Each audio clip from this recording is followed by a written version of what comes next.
Personal Librarian will furnish both bold and italics on screen, a fairly easy thing to do, but it is one of the ways in which SGML is useful.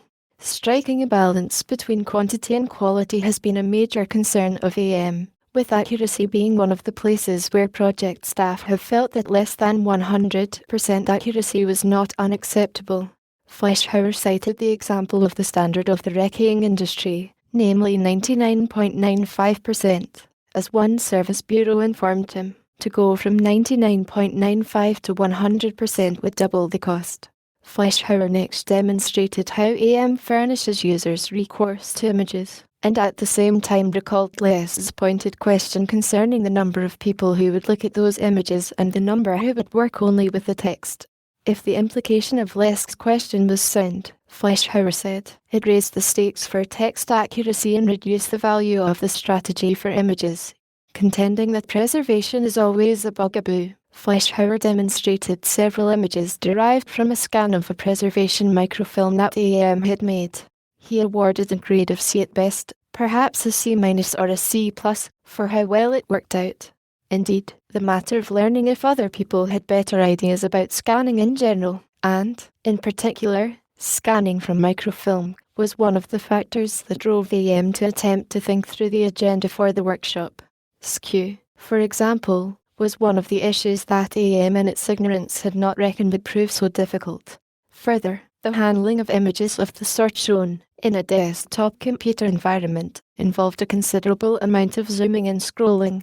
Ultimately, AM staff feel that perhaps the paper copy that is printed out might be the most useful one, but they remain uncertain as to how much on-screen reading users will do. Returning to the text, Fleischhauer asked viewers to imagine a person who might be conducting a search in a full-text environment.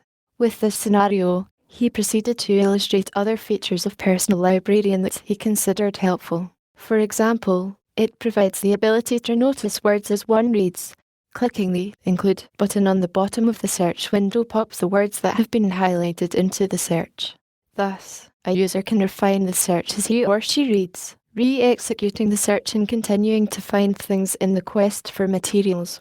This software not only contains relevance ranking, Boolean operators, and truncation, it also permits one to perform word algebra, so to say, where one puts 2 or 3 words in parentheses and links them with one Boolean operator and then a couple of words in another set of parentheses and asks for things within so many words of others. Until they became acquainted recently with some of the work being done in classics, the AM staff had not realized that a large number of the projects that involve electronic texts were being done by people with a profound interest in language and linguistics. Their search strategies and thinking are oriented to those fields, as is shown in particular by the Perseus example. As amateur historians, the AM staff were thinking more of searching for concepts and ideas than for particular words. Obviously, Fleischhauer conceded, searching for concepts and ideas and searching for words may be two rather closely related things. While displaying several images, Fleischhauer observed that the Macintosh prototype built by AM contains a greater diversity of formats. Echoing a previous speaker, he said that it was easier to stitch things together in the Macintosh, though it tended to be a little more anemic in search and retrieval. Therefore, increasingly has been investigating sophisticated retrieval engines in the IBM format. Fleischhauer demonstrated several additional examples of the prototype interfaces. One was Zam's metaphor for the network future, in which a kind of reading room graphic suggests how one would be able to go around to different materials. AM contains a large number of photographs in analog video form worked up from a video disc, which enable users to make copies to print or incorporate in digital documents. A frame grabber is built into the system, making it possible to bring an image into a window and digitize or print it out. Fleischhauer next demonstrated sound recording, which included texts recycled from a previous project. The collection included 6078 RPM phonograph records of political speeches that were made during and immediately after World War I. These constituted approximately 3 hours of audio, as AM has digitized it, which occupy 150 megabytes on a CD. Thus, they are considerably compressed.